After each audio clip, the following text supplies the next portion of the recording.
السلام علیکم ناظرین، ایم آر نیوز اسٹوڈیو سے میں ہوں کنزا اسلم۔ سب سے پہلے نیوز ہیڈ لائنز۔ کراچی کی جامعہ کلاتھ مارکیٹ پر کسٹمز کی کارروائی پر فریقین کا الگ الگ موقف سامنے آیا۔ گزشتہ رات کی گئی کارروائی کے دوران ایم جناح کئی گھنٹے میدان جنگ بنی رہی۔ کسٹمز حکام کا کہنا ہے کہ کارروائی اسمگلنگ کی اشیاء برآمد کرنے کے لیے مجسٹریٹ کی اجازت سے کی گئی، جبکہ دکانداروں کا الزام ہے کہ ان کی غیر موجودگی میں دکانوں کے تالے توڑ کر سامان قبضے میں لیا گیا۔ کسٹمز اینٹی اسمگلنگ کے حکام کا دعویٰ ہے کہ جامعہ کلاتھ اور ملحقہ 2 مارکیٹوں کے گوداموں میں 100 ارب روپے سے زیادہ کا اسمگل شدہ کپڑا موجود ہے، جبکہ اسمگل شدہ سامان کی ویڈیوز اور دستاویز ثبوت مجسٹریٹ کو دکھا کر چھاپے کی اجازت لے لی گئی۔ ایم ڈی کیٹ میں 50% نمبرز لینے والوں کے سندھ میں میڈیکل ڈینٹل کالج میں داخلے کا نوٹیفکیشن جاری کر دیا گیا۔ حکومت سندھ نے medical and dental college admission test میں 50% نمبرز لینے والے طلباء طالبات کو سندھ کے میڈیکل کالج میں داخلہ دینے کے نوٹیفکیشن جاری کر دیے۔ نوٹیفکیشن کے مطابق محترمہ بے نظیر بھٹو میڈیکل یونیورسٹی لاڑکانہ کو سرکاری اور پرائیویٹ میڈیکل اور ڈینٹل کالجوں میں داخلے کا اختیار دیا گیا۔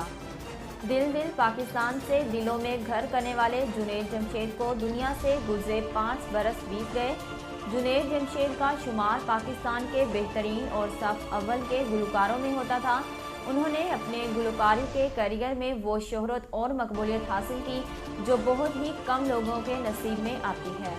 ان کے ملی نغمے دل پاکستان نے دلوں میں گھر کیا اور مقبولیت کے ریکارڈ قائم کیے، اور دل پاکستان سے 80 کی دہائی کے آخری سالوں میں اس دور کے ہر نوجوان کے دل میں اترنے والی اور اس آواز کو ہماری پاپ کی تاریخ میں ایک آئیکن کی حیثیت حاصل ہے۔ لیکن جب دل کی دنیا بدلی تو جنید جمشید نے خود کو تبلیغ میں مصروف کر لیا اور نعتیہ کلام پڑھا تو اسے بھی خوب سراہا گیا۔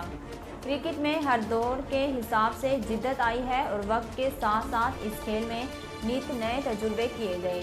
کرکٹ آسٹریلیا نے 2018 میں ایک نیا تجربہ کیا۔ آسٹریلیا کے 8ویں سیزن میں میچ کا ٹاس سکے سے نہیں بلکہ کرکٹ بیٹ سے کرایا۔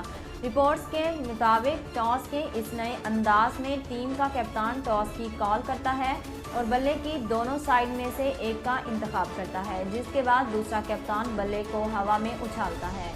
ناظرین، اب تک کے لیے اتنا ہی۔ مزید خبروں اور تفصیلات کے لیے ہمارے یوٹیوب چینل کو سبسکرائب کیجیے اور ہمارے فیس بک پیج کو فالو کیجیے۔ اسی کے ساتھ اپنی میزبان کنزا اسلم کو دیجیے اجازت۔ اللہ حافظ۔